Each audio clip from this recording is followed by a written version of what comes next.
Hello guys, welcome to channel 100 days of. आज हम लोग डे 7 में सीखेंगे कि इनलाइन टैग्स क्या होते हैं, ब्लॉक एलिमेंट्स क्या होते हैं, वो सब। यहाँ से ही बिगनर्स, मतलब जो HTML सीखते हैं, CSS सीखते हैं, वेब डेवलपमेंट सीखते हैं, यहाँ से बिगनर्स गलतियाँ स्टार्ट कर देंगे। मतलब HTML एक लेआउट बना, मतलब लेआउट बनाता नहीं है, लेकिन लेआउट का बेस बनाता है। जो भी लेआउट का काम रहता है वो CSS करता है, लेकिन जो HTML क्या करता है, एक सिंपल जो बेस होता है, फाउंडेशनल बेस होता है, वो HTML करता है। तो उसमें बहुत सारे बिगिनर्स मिस्टेक करते हैं, तो वही मिस्टेक हम लोग सीखेंगे कि क्या मिस्टेक्स होते हैं, क्या नहीं होते, वो सब। ओके, सो स्टार्ट करते हैं। सबसे पहले तो ब्लॉक एलिमेंट से स्टार्ट करते हैं। सबसे पहले स्ट्रक्चर। स्ट्रक्चर के बाद हम लोग यहाँ पे एक पी टैग डालते हैं, नहीं तो H1 करके डालते हैं, H1 कि ये सब मैं सिखा रहा हूँ वो क्या रहेगा, ब्लॉक एलिमेंट्स। ओके, सो अभी यहाँ पे मैंने H1 वापरा। अभी वो H1 क्या है, ब्लॉक एलिमेंट है कि इनलाइन एलिमेंट है? ब्लॉक एलिमेंट का डेफिनेशन आप ऐसे समझ सकते हो कि ब्लॉक एलिमेंट पूरा जगह घेर लेता है। पूरा जगह मतलब एक लाइन का पूरा जगह। जैसे कि अगर यहाँ पे मैं समझो बता रहा हूँ कि ब्लॉक एलिमेंट्स, ये सब क्या देखना पड़ रहा है। अच्छा है मैं अंधा हूँ। ओके, सो यहाँ पे आप लोग देख सकते हैं कि यहाँ पे ब्लॉक एलिमेंट्स करके एक है। तो यहाँ पे क्या कर दिया उसने, यहाँ पे इतना जगह उसने घेर लिया। सेम अगर मैं यहाँ पे समझो पी के लिए लिखता हूँ, दिस इज द, नहीं तो ये छोटे में लिखता हूँ कि this is the content of block element. Oh shit. Here we go again. Okay, so यहाँ पे क्या हो गया, यहाँ पे कि this is the content of block element, यहाँ पे मैंने लिखा। और इसने क्या कर दिया, यहाँ पे ये इतना जो पार्ट है वो क्या कर रहा है, इतना पार्ट वो पूरा ये इधर तक, जहाँ पे ब्राउजर का जो विंडो है वहां पे एंड हो रहा है, वहां तक वो पूरा जगह घेर लेगा। तो ब्लॉक एलिमेंट उसको हम लोग बोलते हैं कि जो एक पूरा लाइन ले लेता है। समझो मैंने यहाँ पे कर दिया, यहाँ पे आगे मैंने एक नया टैग डाल दिया। समझो मैंने एक पी टैग डाला, तो वही this is the second P tag.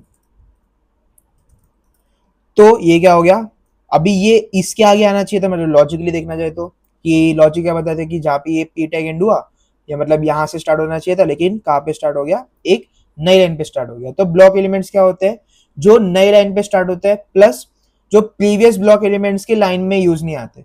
मतलब क्या कि ये जो प्रीवियस, ये जो पहला वाला जो ब्लॉक एलिमेंट था, वो क्या हो रहा है कि पहले वाला पूरा जो ये लाइन है, ये पूरा जो लाइन है इधर तक, वो क्या कर रहा है, वो घेर ले रहा है।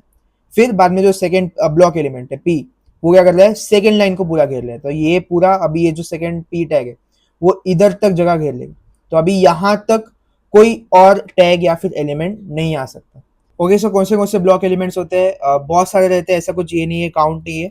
लेकिन ये सब पी टैग हो गया, फिर बाद में हेडिंग का टैग हो गया, फिर बाद में सेक्शन करके एक होता है, वो एक हो गया, फिर बाद में आर्टिकल करके एक रहता है। चाहिए तो मैं डिस्क्रिप्शन में एक लिंक डाल देता हूँ जिसमें ब्लॉक एलिमेंट्स कौन से होते हैं, इनलाइन एलिमेंट्स कौन से होते हैं, आप देख सकते हो, ट्राई भी कर सकते हो। खुद से ट्राई करोगे तो ही समझोगे, नहीं तो नहीं समझोगे। सब जितने भी एलिमेंट्स है, जितने भी टैग्स है, वो आप खुद से लिखोगे, खुद से कोड करोगे, खुद से VS कोड को वापरोगे, आप HTML सीखेंगे तो ही आप सीख पाएंगे।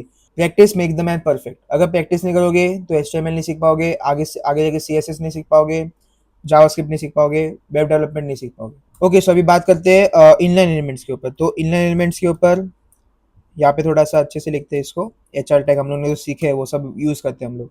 HR टैग, अभी यहाँ पे इन लाइन टैग्स।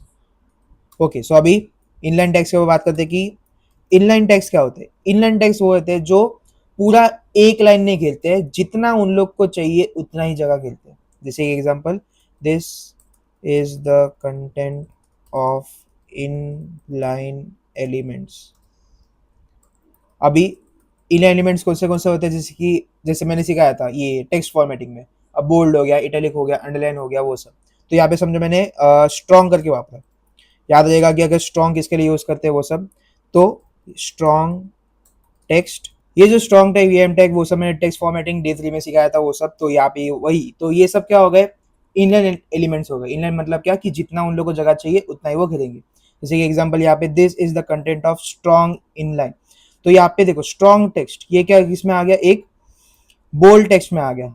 तो मतलब उसका मैंने मीनिंग बताया था डे 3 में, आप देख सकते हैं वहां पे। तो स्ट्रॉन्ग टेक्स्ट क्या हो गया कि यहाँ तक कि उसने जगह घेरा। जो स्ट्रॉन्ग टैग है, इनलाइन टैग है, वो इधर तक ही जगह घेर रहा है, उसके आगे नहीं जा पाए।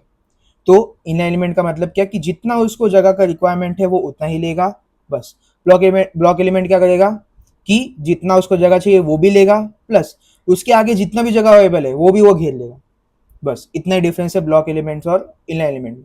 अभी इससे मैंने क्या बोला था कि फाउंडेशनल जो लेआउट होते हैं वो कैसे डिसाइड होते हैं। तो जब भी हम लोग ये सब टैग वापरते हैं ब्लॉक एलिमेंट, इनलाइन एलिमेंट, तो मालूम रहना चाहिए कि कौन से एलिमेंट्स ब्लॉक एलिमेंट्स होते हैं, कौन से एलिमेंट्स इनलाइन एलिमेंट्स होते हैं। क्यों? क्योंकि आगे जाके जो CSS में हम लोग सीखेंगे लेआउट्स क्या होते हैं, ब्लॉक्स क्या होते हैं, फिर बाद में CSS ग्रिड करके एक होता है वो सब, तो उसमें ये सब यूज बहुत होता है। तो उसके लिए हम लोग को HTML में सबसे पहले तो फाउंडेशनल जो बेस रहता है लेआउट्स का, वो हम लोग को HTML में बना रहता है, फिर बाद में उसको एनहांस करना पड़ता है CSS में। तो ये सब प्रोफेशनल चीज़ है जो हम लोग को मालूम होनी चाहिए, जो बिगिनर्स मिस्टेक करते हैं वो सब। एक और जो गलती है जो मतलब बिगिनर्स करते हैं, जैसे कि स्पैन एक होता है, स्पैन टैग। स्पैन टैग के अंदर क्या कर देते हैं, मतलब ये स्पैन टैग एक इनलाइन एलिमेंट है। अभी स्पैन टैग के अंदर में समझो एक ब्लॉक एलिमेंट डालता हूँ, P line, this is the content of P tag. तो अभी क्या हो रहा है यहाँ पे कि ये आ तो रहा है, HTML रेंडर कर पा रहा है, लेकिन ये प्रैक्टिस गलत है। कभी भी इनलाइन एलिमेंट के अंदर कभी भी ब्लॉक एलिमेंट नहीं डालना होता, मतलब अलाउड है, मतलब ये ब्राउजर अभी देख सकते हो यहाँ पे कि this is a content of पीटेक्स दिखा रहा है, लेकिन कभी भी इनलाइन एलिमेंट के अंदर ब्लॉक एलिमेंट नहीं यूज कर सकते। हाँ, हम लोग ऐसे कर सकते हैं कि ब्लॉक एलिमेंट के अंदर इनलाइन एलिमेंट कर सकते हैं, लेकिन इनलाइन एलिमेंट के अंदर ब्लॉक एलिमेंट नहीं कर सकते। आज के लिए इतना ही। आज हम लोगों ने सीखा कि ब्लॉक एलिमेंट्स क्या होते हैं, इनलाइन एलिमेंट्स क्या होते हैं। डे 8 में हम लोग सीखेंगे कि सिमेंटिक एलिमेंट्स या फिर सिमेंटिक टैग्स क्या होते हैं वो सब। तो प्लीज लाइक शेयर सब्सक्राइब, मिलते हैं डे 8 पे।